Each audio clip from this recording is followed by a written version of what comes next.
Hello, everyone. Good morning, good afternoon, and good evening. Welcome to Live It Up, the show where we explore and discuss how to take your life to that next level and beyond.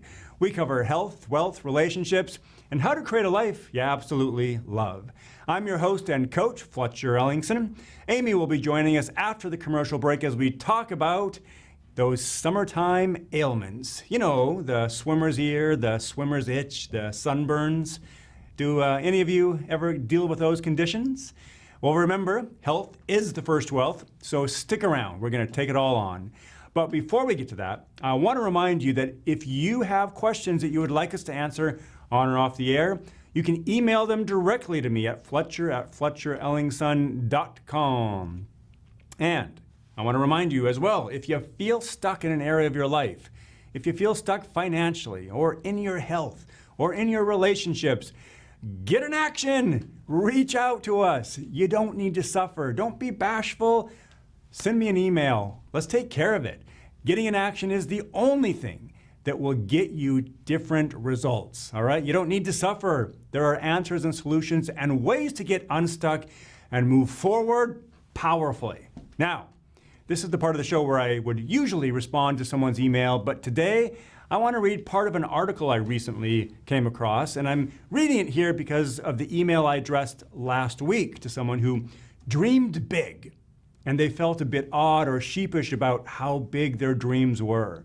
People around him didn't believe his dreams were possible, and even he didn't know how he could make them happen. Well, I came across this article about Jeremiah Heaton from the state of Virginia, and he had a very unusual dream. He had a dream of creating his own country. Now that's a pretty big dream. Last week I spoke that, I said that all you need to fulfill on your dream is the desire, the openness, and the willingness, and the ability to be resourceful. You don't have to know the how. You don't have to have the skills. You don't have to have the money, but you do have to be open, willing, and resourceful. You have to have the desire. All those traits are already within you. You see, we have everything within us already in order to manifest our dreams. Pretty exciting when you think about that. When I first began reading this article, I thought, how can you create a new country?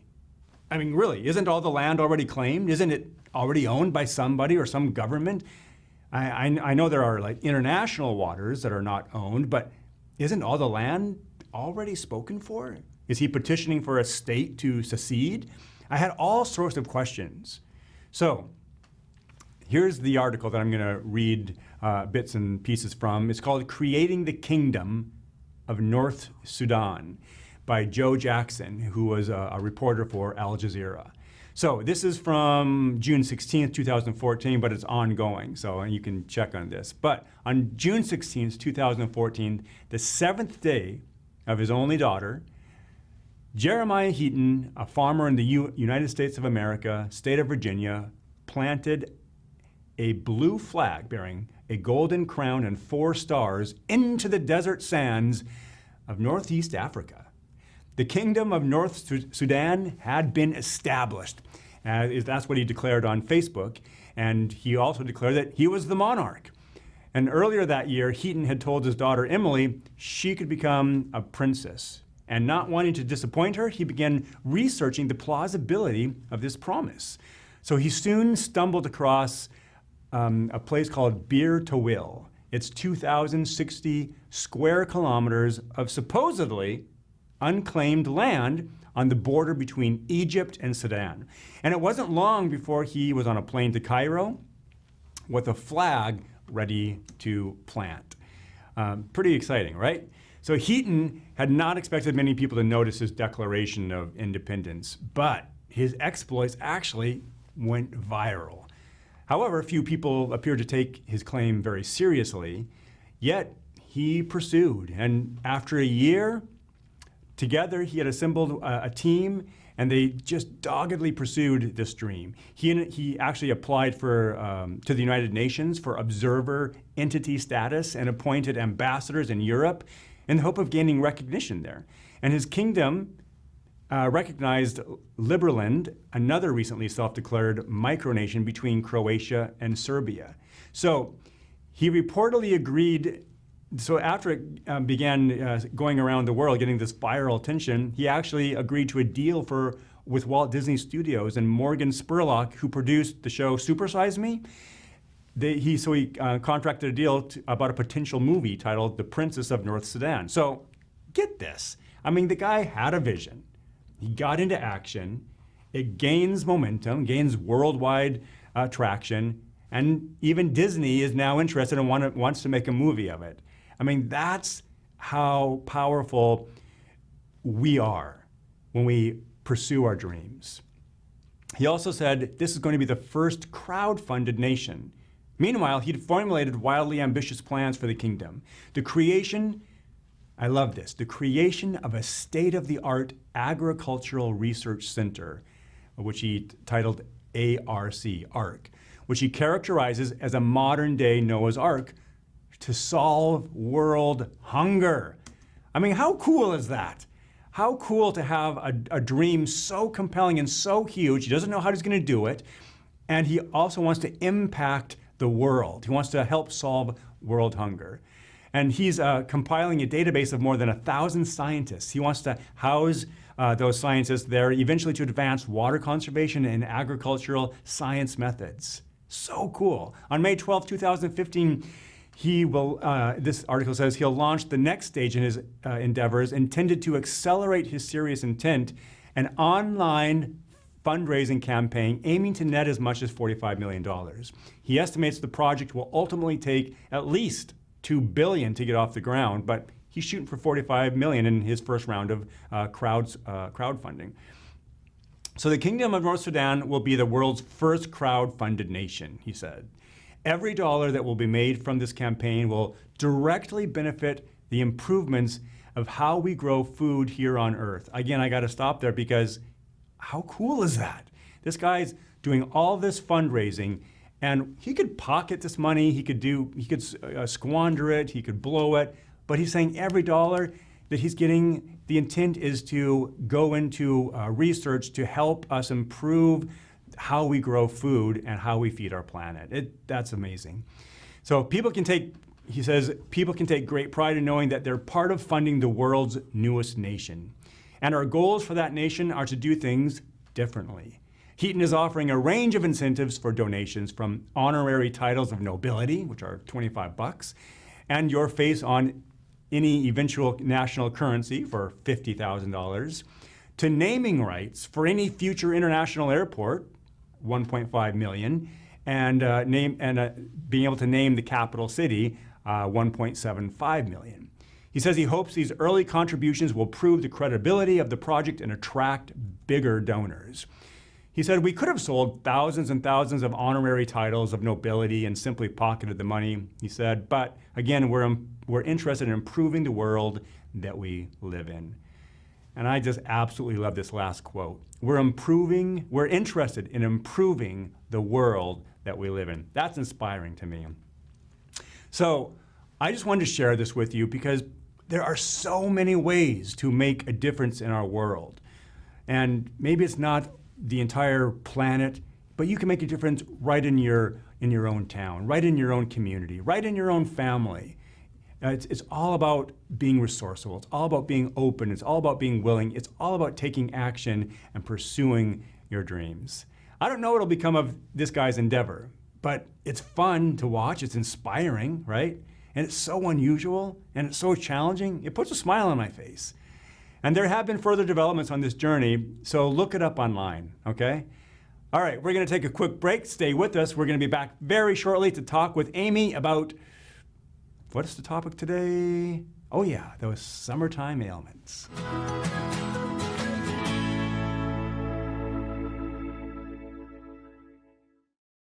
Hey everybody, welcome back to Live It Up. We're here with Amy. Hello, Amy. Hello, Fletcher. And today we're talking about summertime. Summertime ailments, right?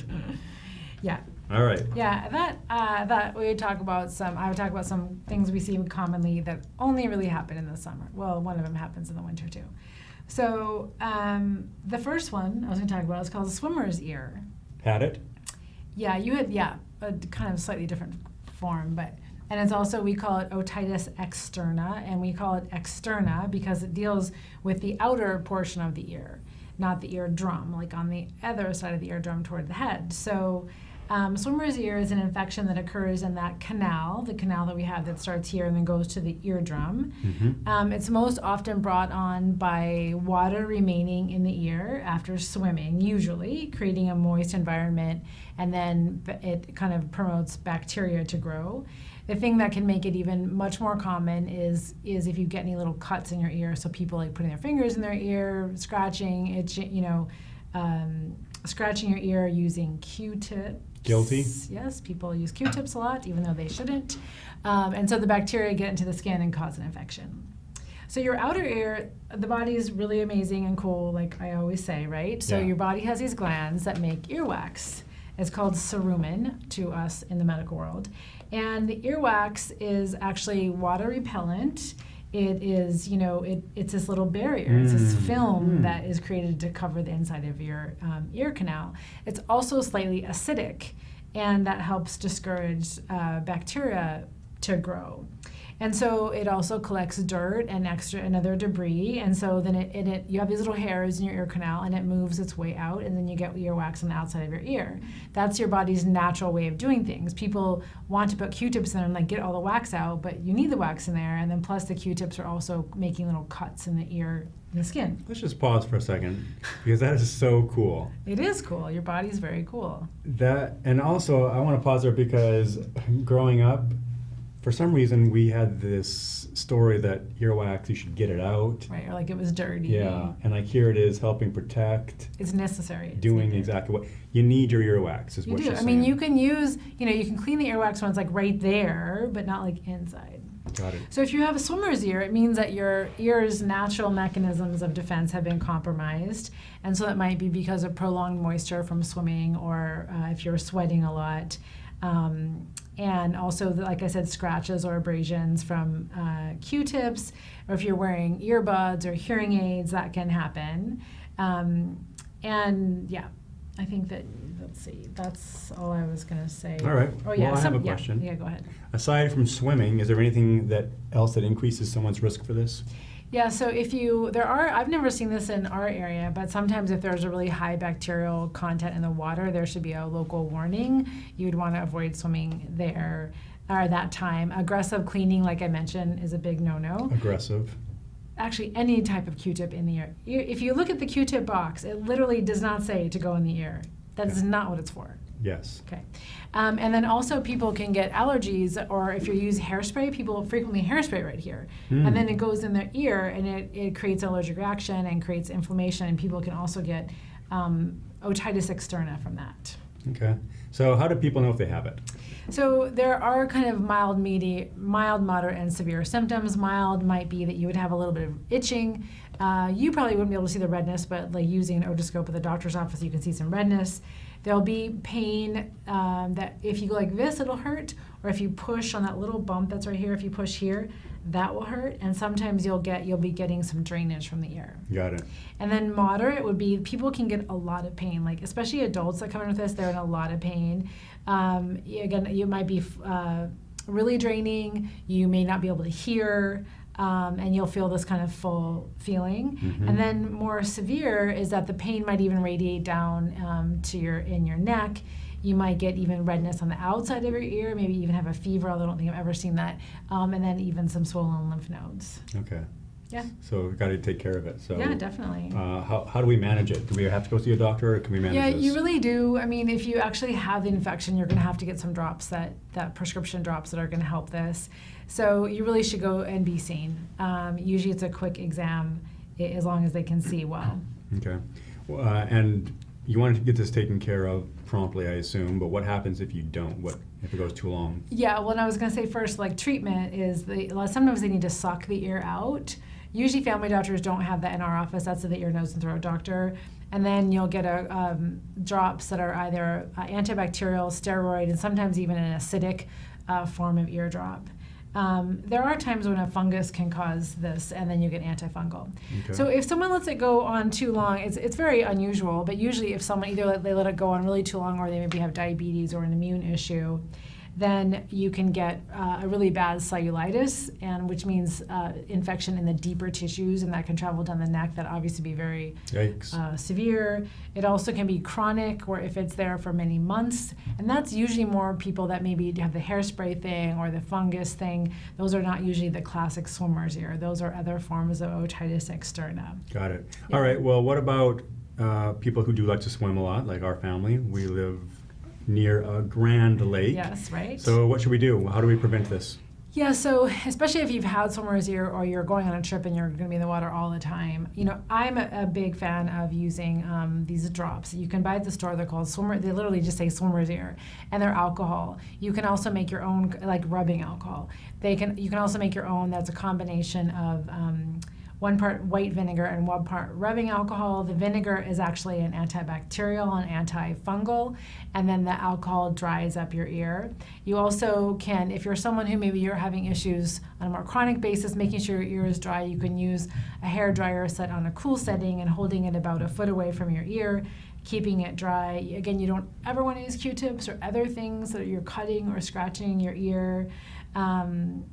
And then if you are using hairspray, you can use a cotton ball in there while to protect your ear. Got it. Yeah. Okay. Okay, let's do a quick commercial and we'll come back. See ya.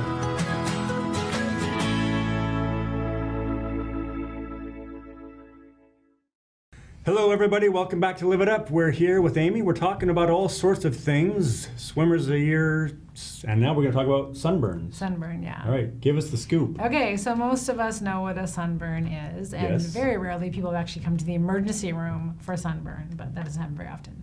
So anyway, obviously a sunburn leads to red and painful skin that is sometimes even swollen. You notice it a few hours, usually after being in the sun. Exposure to UV light, either from the sun or artificial sources like a tanning bed. And so there's UVA and UVB. UVA is associated with aging and damage to the skin. The UVB is associated with sunburn. So melanin, which you probably know about, melanin is in your skin, and it's responsible for how dark our skin is. And it's you're genetically limited about how much melanin you actually can have in your body. So in response to the sun, your melanin actually comes to the top layer of your skin to try to protect you, but can only do so much. And so after that is maxed out, then you can get sunburned. Eventually the UV rays can do a sunburn. And I think that one thing that people don't realize is you even can get sunburn when it's cool outside, when it's cloudy outside. As much, at least 80% of UV rays can go right through clouds. The other thing that makes sunburn more intense, or the risk of it being higher, is snow, sand, water, and other reflective surfaces can make the UV rays more intense. And also sunburn can occur through clothing. Unless you have clothing that is specifically rated with an SPF, which those do exist, you still can get sunburn. Gotta say, I did not know that. Well, you have a shirt that has. I know, but I didn't know right. that it could go through just regular clothing. Yeah, it can. Depending on the weave and how tight it is, it can go through. Got it. Yeah. All right. Now, some people are more susceptible to burning than others. Yeah, And like what makes- me when I was growing up. Yeah, what makes Right. some people more susceptible to it? So having light skin, light eyes, like blue eyes, red or blonde hair for sure. If you live someplace where it's sunny, higher altitudes make it worse. So you're more likely to get sunburned. Obviously, if you work outdoors, having a history of being sunburned makes you more likely to have that happen again. Using a tanning bed, and then also there are a lot of medications that make you more sensitive to the sun, that you can actually get a rash or get sunburned really easily. It usually says that right in the bottle, but if you notice that you're having an issue getting sunburn or getting a rash where the sun is hitting you, then you might look into the medications you're taking. Got it. Talk us through some prevention. Yeah, so avoiding sun exposure between 10 and 4, so 10 a.m. and 4 p.m., because that's the time when the sun's rays are the strongest. And what do you mean avoid it? Like stay inside? Well, I just mean that that's the time you need to be careful. Got so you it. need to wear clothing or be in the shade or wear sunscreen. Got it. You want to, again, seek shade, not use a tanning bed. And then covering up is really the best thing, where they have clothes that are SPF, wearing hats, keeping yourself covered, using sunscreen with at least SPF 30, and you're wanting to use that 15 to 30 minutes before going outside. And you want to really reapply about every hour. Usually the bottle will tell you about that. Also sunscreen, if it's too old, if it's like, greater than 3 years old, you should throw that out and not use it. Okay. For babies, there are special sunscreens that you're supposed to use for them because as we know now, there's some dangerous chemicals in most of the sunscreens out there. So using ones that are safe, or really you should just keep babies and young children just covered up or in the shade. Wearing sunglasses because your eyes can get sunburned and that can be very damaging to your eyes. So you really want to wear sunglasses, and the sunglasses actually have ratings on there also. You want to make sure that they have UV protection, and then being aware of the medication side effects. Okay. Yeah. Cool. Good stuff. Yeah. Good stuff to know. A lot of common sense stuff. But Common sense stuff, but Yeah. be careful. It is not good for you to be sunburned. Right. Yeah. So let's talk about our third topic, Yeah. which is Swimmer's itch. swimmer's itch. I think maybe I've had it a couple times. Well, what I is don't it? think you barely ever get it, and I'm the one that I happen to get it, or basically because I react to it. Yeah. So it's really itchy, obviously. It's called swimmer's itch, but it's really itchy, and it's actually really gross to talk about, so sorry ahead of time. So swimmer's itch is a little rash that you can get from parasites that burrow into your skin when you're Yikes. swimming or wading, usually in shallow water. And the parasites actually are in the bloodstream of like the ducks and geese, and they actually come out in the duck or geese poop. And then there's some period of time where they live in a snail. And that's actually why you tend to get it when you're in shallow water, because the snails are along the edge.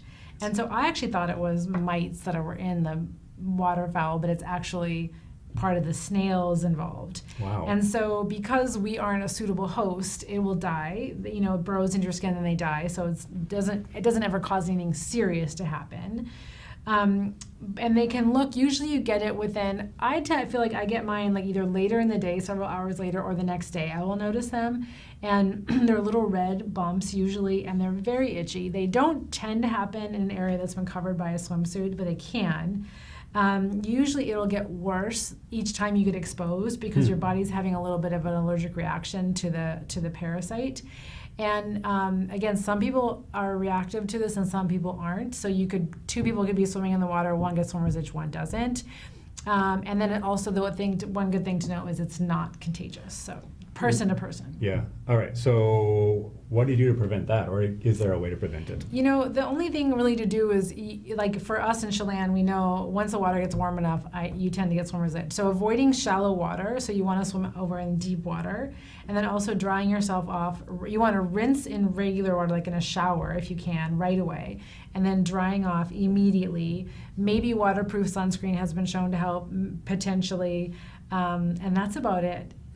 Yeah, there's not a whole lot to do. You just, which is a bummer because you want to be in the water when it's really hot outside. Just don't be laying around in the shallow, muddy, where all the ducks hang out. Yeah, I know. Yeah. All right. Okay, anyway, good. swimmer's itch. All right. Well, hey, that's all we've got for you today. Join us next week where we'll have some other cool topics for sure. And now it's time for you to get out there, be a source of kindness, be a source of contribution. You have something to offer this world, and we believe in you.